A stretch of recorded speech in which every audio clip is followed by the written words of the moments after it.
This episode takes us to the Western Cape of South Africa, more specifically an area known as the Cape Winelands.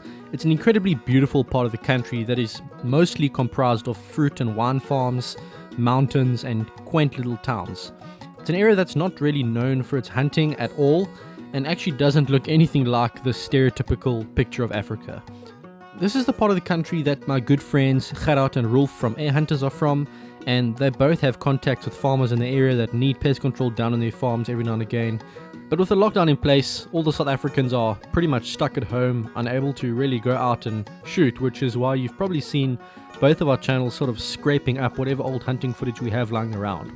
Thankfully, Gerard has been kind enough to give me some of his old Dassie hunting footage from a fruit farm in the winelands, and today, with some commentary from the man himself, we're going to run through some awesome clips using an FX Impact in 22 caliber shooting 34 grain slugs, topped off with an Element Titan scope.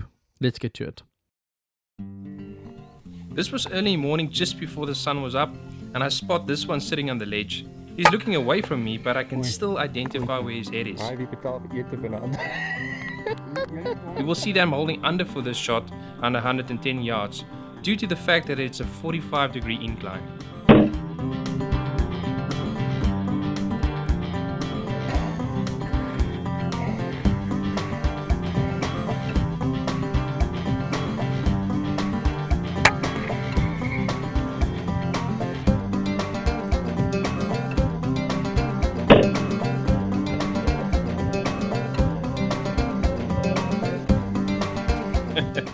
This fella had way too much to eat from the farmer's fruit trees. I could not even make this little jump 50 yards away, and I had no problem taking him down from the back.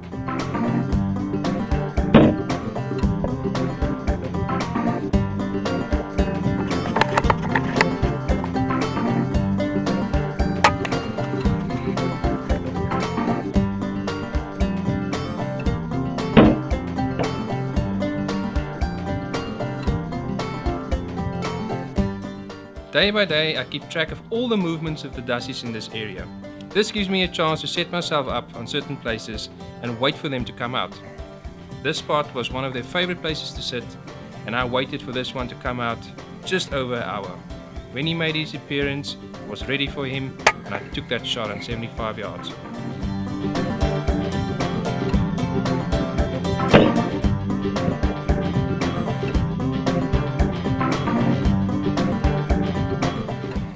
A couple of days later, I returned to the same spot as where I shot the previous one, and lo and behold, another one decided to sit on exactly the same place. From here, it was just a repeat for me, an easy shot on 75 yards.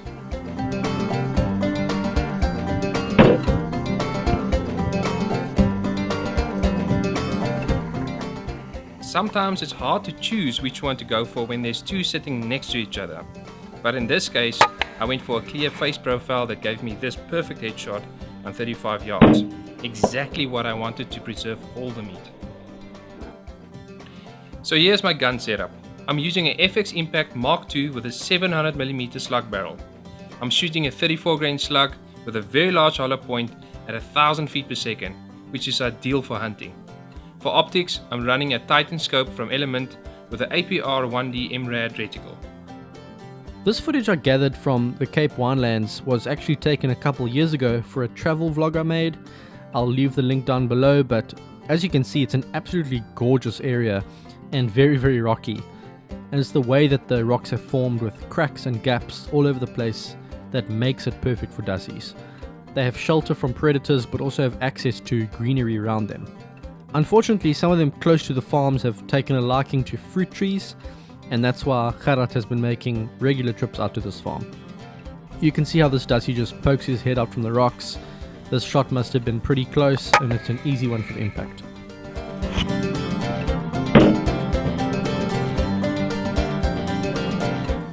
You can see this poor dassie had a flea problem and was irritated by the way he shook his head.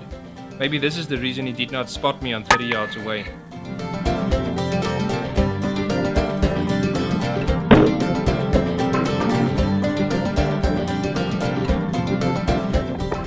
As I was glancing through the rangefinder one morning, I saw this little face peeping from a hole.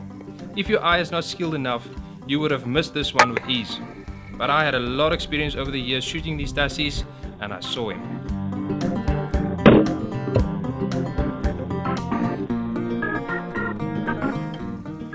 Excuse the foggy footage that you are about to see. Many mornings I have to go to my hiding spot before the sunrise. As the day breaks, a little bit of condensation forms on the outside of my scope lenses, and usually I wipe it down before I start shooting. But in this case, I was a little bit overexcited to take this one down before I did that.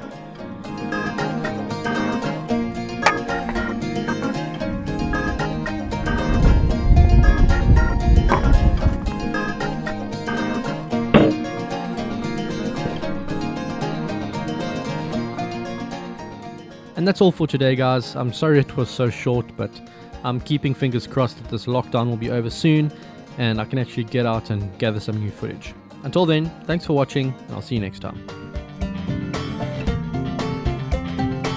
If you'd like to see extra content like extended episodes, old uploads that YouTube took down, or early releases of upcoming content, head over to airgun101.com.